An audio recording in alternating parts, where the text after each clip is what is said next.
눈을 잘 마주친다? 아니면은 뭐 잘 웃어준다? 아니면은 뭐 연락을 잘해준다라고 생각할 수도 있고, 돈을 많이 쓴다? 과감한 스킨십을 많이 한다? 아닙니다.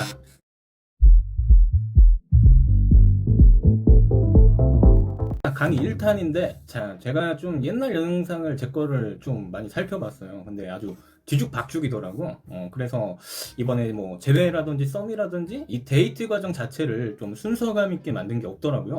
그래서 전반적인 호감 그리고 데이트에서 고백까지 좀 전체의 과정을 강의하는 영상을 좀 만들려고 해요. 그럼 바로 오늘 영상 주제 핵심 호감. 남성이 여성에게 과연 호감 있을 때 행동. 사실 여자가 남성에게 호감 있을 때도 해당됩니다. 자, 여러분이 아실만한 상대방의 호감의 척도가 뭘까요? 눈을 잘 마주친다? 아니면 뭐 잘 웃어준다? 아니면 뭐 연락을 잘해준다라고 생각할 수도 있고, 돈을 많이 쓴다? 과감한 스킨십을 많이 한다? 아닙니다. 이거를 여러분이 호감의 시그널이라고 생각해버리면요, 정작 여러분한테 다가와주는 사람한테는 운 좋게 잘 될 수도 있습니다. 근데 정작 내가 정말 좋아하는 사람과는 작업을 성공하기가 어려워지는 거예요. 호감의 척도라고 객관적으로 알 수 있는 방법은 단 한 가지밖에 없습니다. 먼저 눈을 잘 마주치고 잘 웃는 것은 왜 호감의 척도로 보기가 힘들까? 이런 반응적인 행동들을 갖다가 호감의 척도라고 생각하고 보게 되면 여러분의 작업은 초창부터 굉장히 많은 오류와 문제가 생기게 돼요.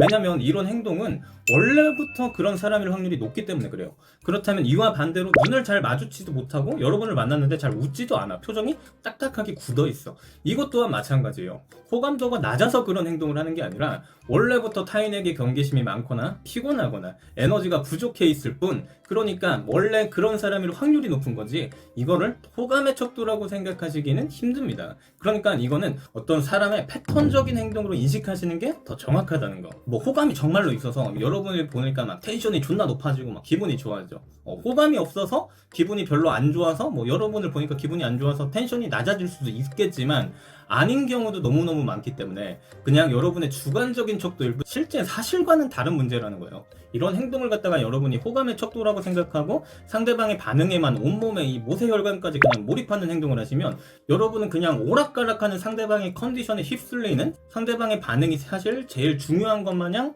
몰두하고 감정은 이리저리 롤러코스터를 타면서 굉장히 가치없는 행동을 하게 될 것이기 때문에, 이런 패턴적인 행동 또는 상대방의 반응을 호감도의 척도로 생각하신다면 작업에 유리한 생각이 아니라 작업에 스스로 불리한 생각을 가지게 되는 것이기 때문에 굉장히 안 좋다라는 거 알고 계셔야 돼요.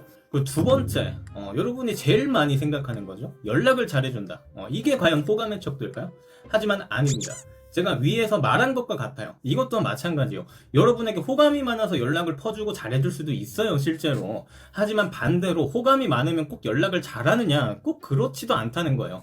현대인은 바쁩니다. 존나 바빠. 나이가 들수록 더 그래, 여러분. 또한 연락을 호감의 척도라고 생각하시면 첫 번째 경우와 마찬가지로 여러분은 상대방의 반응에만 휩쓸리고 집착하는 사람이 될 가능성이 클 뿐 작업에 스스로 불리한 상황을 만들어 놓을 겁니다.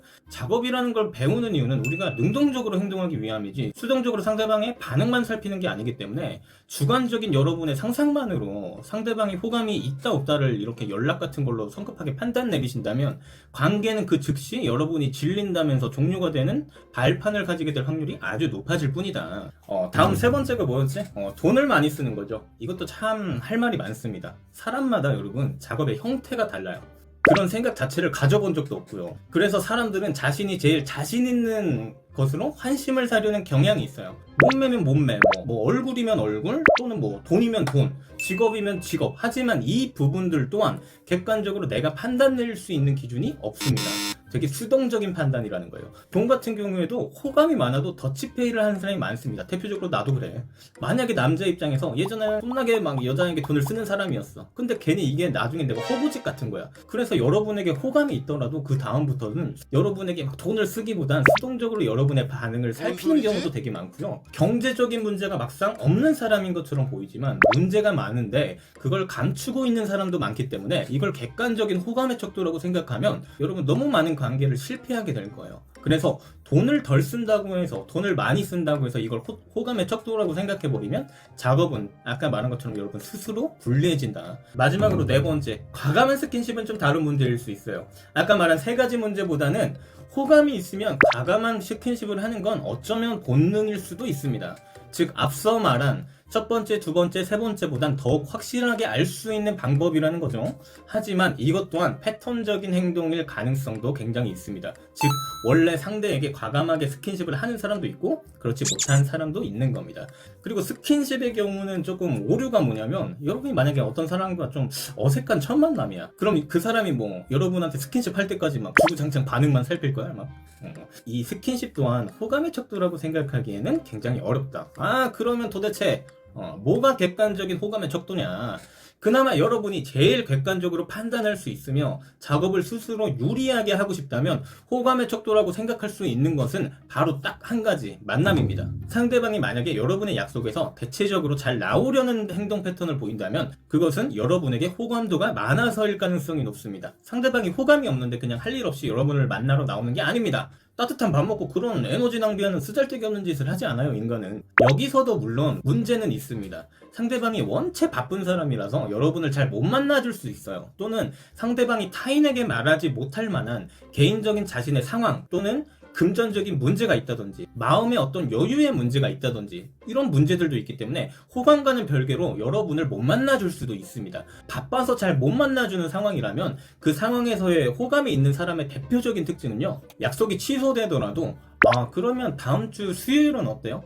다음 주는 안 될까? 이런 행동 패턴을 보일 거라는 거예요. 여러분을 또 언제 만날 줄 모르니까 이렇게 행동하는 거거든요. 근데 잘 아셔야 될 게, 여기서 또 약속을 계속해서 미루는 경우들이 존재해요. 여러분이 약속을 이런 식으로 계속해서 미뤄. 그럼 이것도 호감도가 많으냐? 여기서 또 자존감이 낮고 상대방이 반응에만 신경 쓰는 사람들은 이 사람이 만나는 날을 계속 미룬다, 날 어장관리하는 거냐? 이런 이상한 피해의식에 시달리는 분들이 꽤 있습니다만, 이 문제는요, 여러분이 만약에 약속을 존나 기대감이 없이 개떡처럼 잡으셨거나 또는 상대방의 의욕이나 에너지에 문제가 있을 확률도 높고요, 호감도의 문제라기보단 다른 곳에 문제가 있을 확률이 큰 거예요. 그러니까 이 문제는 호감도와는 아무 상관도 없기 때문에 상황 판단을 해야 되는 문제지, 마음이 있나 없나 생뚱맞은 이런 행동을 하고 있으면 작업은 역시 망한다.